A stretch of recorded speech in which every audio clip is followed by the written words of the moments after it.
Ана Миладинова, ученичка во Средното општинско училиште Лјупчо Сантов од Кочани, е добитничка на награда од меѓународниот ликовен конкурс и изложбата што 40 години поред се организира во чешкото градче Лидице.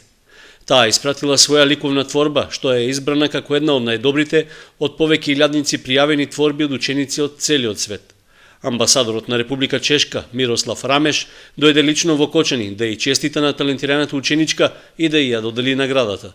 Обраќајќи се пред присутните ученици и наставници, амбасадорот на македонски јазик рече дека искрено е среќен што за прв пат доаѓа во Кочани поради многу радосен повод. Главната причина зашто сум овде меѓу вас е лично да ја доделам дипломата на ученичка од вашето училиште, чија творба беше избрана меѓу најдобрите на меѓународната изложба Лидице.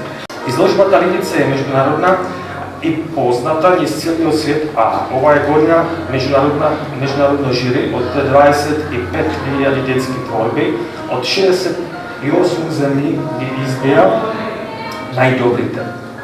Меѓу најдобрите оваа година беа избрани творбите на 11 ученици од Македонија, од кои една е токму од вашето училиште. Меѓународната изложба во Лидице се организира во спомени како потсетување на трагичниот настан од јуни 1942 година, кога градчето било запалено од страна на германските фашисти. Во трагедијата настрадале 88 ученици, поради што оваа трагедија станала символ на страдањето на невини луѓе, не само во Чешка, туку и во целиот свет.